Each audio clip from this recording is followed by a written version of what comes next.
So you're into tabletop role-playing games.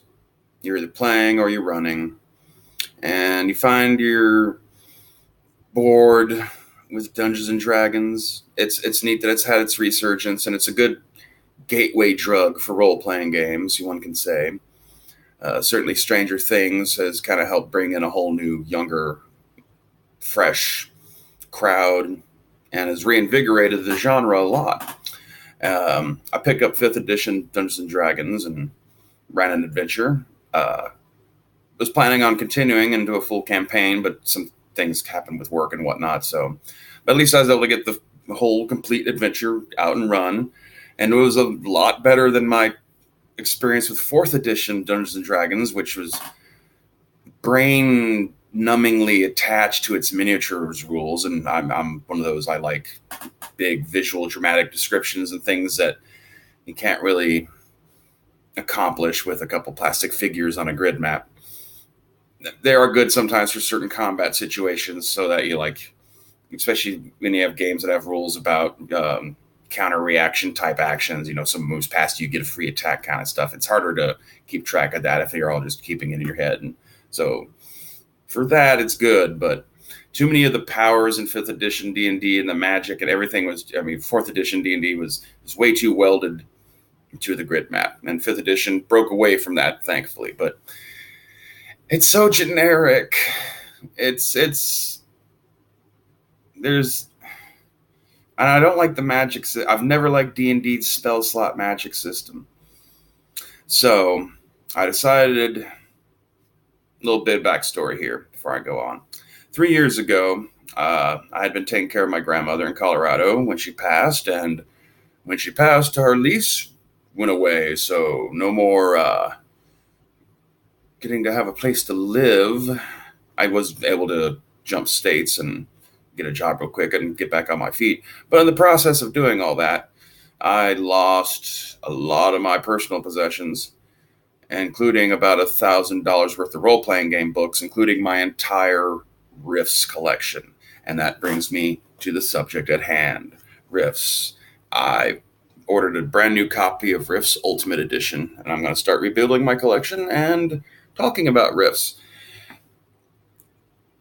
These videos I'm going to be doing are less so for the established community of Rifts players and other fans of Palladium books, Megaverse. You already know what's in these things. I'm trying to encourage those noobs out there who've cut their teeth the last year or so on playing Dungeons and Dragons and want to try something a little bit more advanced. Rifts is every genre at once. At its core base setting, it's a post-apocalyptic Earth. I want to say like 23rd, 24th century, but no one really knows. And depending on where you start off in the timeline with your game, it's probably best to portray it as like, it could have been hundreds of years since the apocalypse, or it could have been thousands of years. No one's really sure, but it's only been a couple of hundred years since the end of the world. The end of the world is a little bit of a complicated story in the setting of Rifts. Basically, a couple of natural disasters and a military conflict all happened on the wrong night in the mid to late 21st century, right when there's just a certain right alignment of the stars and planets and stuff. And all the death that ensued, there's this great release of potential psychic energy. One of the things that Rifts and Palladium in general does really well is they have one of the best presentations of magic and psychic powers, in my opinion. And all life forms have this kind of real base pool of potential psychic energy that briefly doubles at the moment of death. And so all these people got killed. Yellowstone blew up, the supervolcano. And there's also some conflicts down in South America with power armor suits called glitter boys getting into military conflict and getting a bunch of people killed and stuff because regular conventional military equipment couldn't stand up against the new stuff. And all the people who died, their energy went into ley lines. It's an old druidic idea that like there's these lines of mystic power that crisscross the world. You see similar things also in Native American beliefs and Chinese beliefs. It's an old idea. It's gone by many different names. In the game, they call them ley lines. The ley lines become flush with all this psychic energy, and because of the alignment of the heavens, there's kind of like a Cthulian, Aleister Crowley-ish kind of supernatural setting underneath this. That had been, like hidden and dormant. Earth's age of magic died a long time ago when Atlantis disappeared, thousands and thousands of years ago, and all the ley lines become reinvigorated. They start where they crisscross.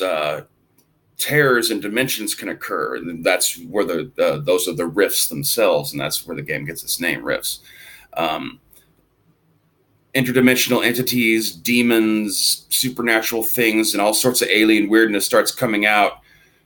More people die, more energy goes in the ley lines, more destruction is released from the rifts. More people die, more energy goes in the ley lines, more people are killed, more energy for the ley lines, more death. This cycle of this perfect storm annihilates most of the damn planet. Humanity's civilization is destroyed. The human population is reduced from billions to maybe an estimated millions, surviving in little pockets here, and whole swaths of the earth are now an alien environment. Atlantis returns, just pops up in the middle of the North Atlantic, causing like sea levels along the European, African west coast, the east coast of the United States, Canada, down into South America, all get displaced and rise. And so like South America now kind of almost has an inland sea full of islands that used to be the Amazon River, and Florida's mostly gone, and big tidal waves finished wiping out the cities on both sides. And this is several hundred years after that.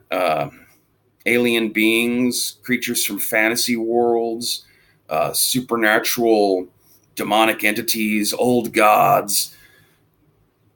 Like either they roam the planet, or in some places they've outright taken over and made chunks of Earth their own. There's little isolated pockets of humanity that have slowly started to get their crap back together and have resurrected what bits of technology that they've held on to that helped them survive during the chaos years.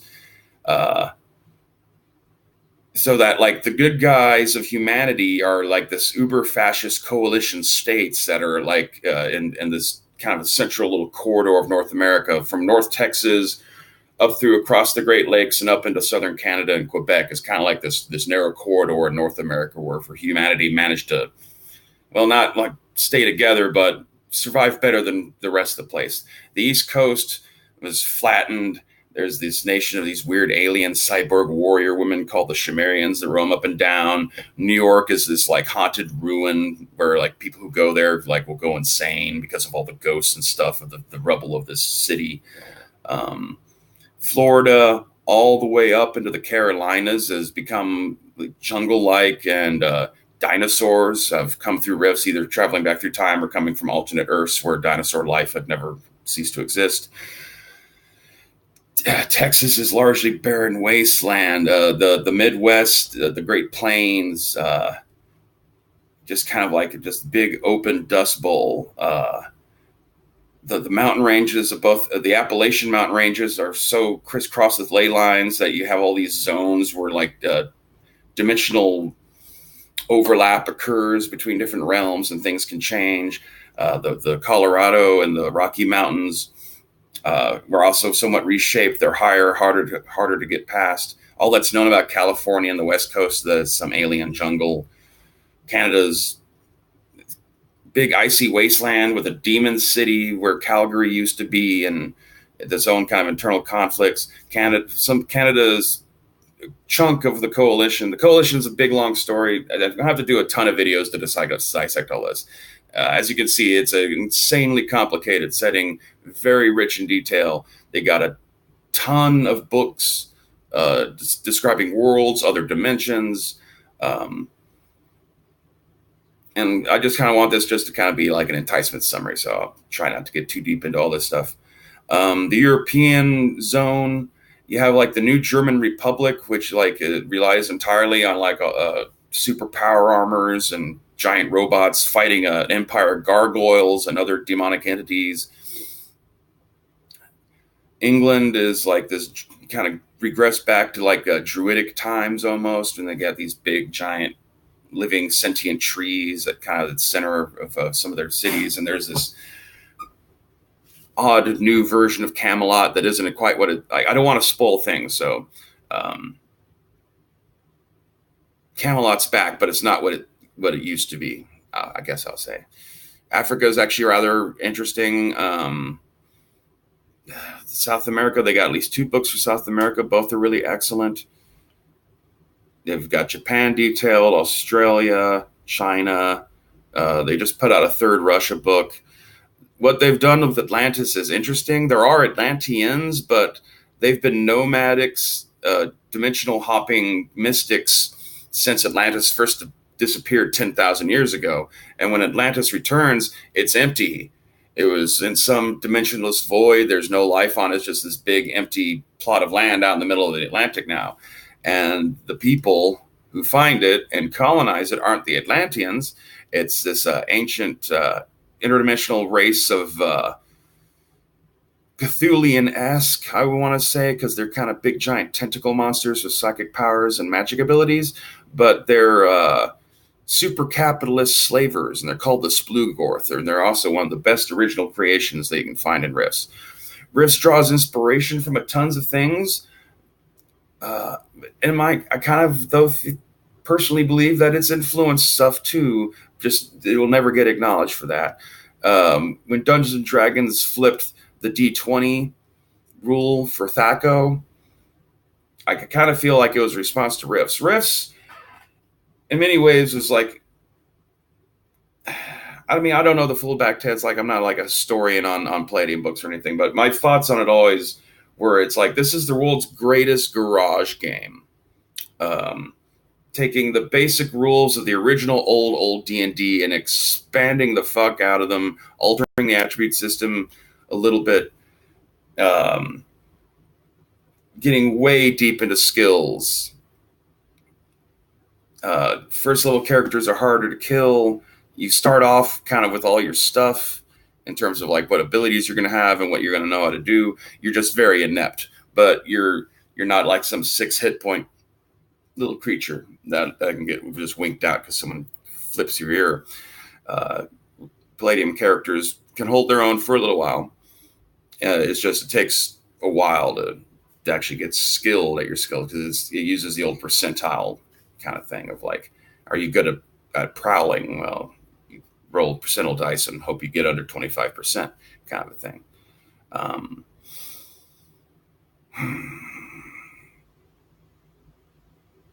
Yeah, I guess that should be about it for now. The company still exists. They managed to outlive White Wolf. Technically, you could say they outlived TSR. I've heard that they've ported it over, and apparently Savage Worlds is now doing a version of Rifts. But I'm a believer that the rule system that you use heavily influence how the game operates and feels, and thus kind of shapes the world. And I don't like, no matter what, Rifts in another game system is not going to be the same Rifts. So I still recommend actually going and finding this. It's not for, I would not recommend this for your first role-playing game ever. This is for someone who has explored Dungeons and Dragons, or maybe Pathfinder, or one of the other more kind of basic entry-level games, and want to try something a bit more unique that's just all over the place. It's Mad Max meets Warhammer 40K meets Game of Thrones meets Hellboy meets Star Wars. It's got everything. I'm gonna do some videos about the various world books. I only got one world book to start off with because this damn thing was $40. You can find some of their stuff on Amazon. I was looking, and I'm sure poking around some game stores, you might be able to find copies there. But PalladiumBooks.com, they have everything they've pretty much ever made for their games going all the way back to the 80s, all available for print. Brand new, smells really good, looks really good. I got Lone Star. Since I'm back in Texas, I decided I'd seed my very first world book with the book for Texas. Last time I was using the Dinosaur Swamps of Carolina as the seed to grow out from. That's kind of how I recommend it. If you're looking to run this game, what you want to do is you want to go to palladiumbooks.com, order the ultimate edition of the rule book, and one world book. Just pick a zone that sounds interesting, something an area you're familiar with, or something that's got an intriguing title, and just get that one world book, and then from that expand out from there. Then you look for the other world books for adjoining areas, or as you've start developing your own plots and thoughts of what you want to do. Maybe you might want a dimension book to tie this into that, or you want to have some adventure where the characters go way far to the other side of the planet, so you need the world book for that. You don't have to get it all at once. Just pick something simple and basic. Get familiar with that one rule book, then start getting more things. But you pretty much can get by with just starting with just the two. One of the things I like about Rifts is that it's one of those games you pretty much could just play with only this. There's not going to be much of the way of monsters in this book. It's your players will be fighting other humans and stuff, kind of a thing. But perfectly capable of doing it. You don't need a DMG. There is a game master's guide for Rifts. It is super, super useful. Like way more actually useful in sitting down at the table than the DMG for Dungeons and Dragons is, which is great for like when you're doing all your pre-work, but when you're actually sitting there, you almost never have to open the damn thing. At least that's how I found when I was running. For people who are familiar with the modern aesthetic of books, where like everything's like all the pages are glossy, and like the print in a D&D book, you just get these narrow little columns and like big chunks of art and margin art, and it's a big way to rip you off and sell you a book that is way thicker than it actually would be if you just reduced it all to text. These guys write Bibles. There is art in these, and like some pretty good art too, and some mediocre, middling art, and some old school stuff. But it is page after page after page after page of dense text. Like I said, this is not for super beginners. This is for someone who wants a setting that is super, super rich. Page after page after page after page. Character creation, if you embrace it and get into it, you feel very intimately aware of who your character is and what they're capable of doing and how they're educated. It is a little daunting. Even someone experienced with the system can take anywhere from 15 minutes to 30 minutes just to make a character. And I know from my own experience, helping a first timer make their characters can take hours. It just is what it is. But because of the fact that you thankfully aren't going to be immediately vaporized, fingers crossed, that investment of time doesn't feel as much of a waste as, say, like you were to spend all that amount of time on a D&D character and then get killed off by the first goblin that you tackle because you rolled bad and it rolled good. So yeah, a $40 book from these guys gives you like hundreds. This is almost a 400-page book, and it is dense with material. I mean, I load, like, on the camera, it probably just looks like a bunch of white blank pages. But, like, look at that. It's just all text. And then, like, here, D&D's Monster Manual. Not all text. Big gaps in between the text. Big chunks of margin art, and just filling up art, and here's a little drop box, and they're just taking up space. So I guess depending on what it is that you're looking for your money, do you want a book that's pretty looking? Then yeah, the expensive D&D books, I guess, are okay. But if you want a book that's full of information that you can use, you get what you pay for with these guys. So check them out. And I'll be doing a proper review here of the Ultimate Edition, and maybe a day or so. I want to make sweet love to it. Talk to you later.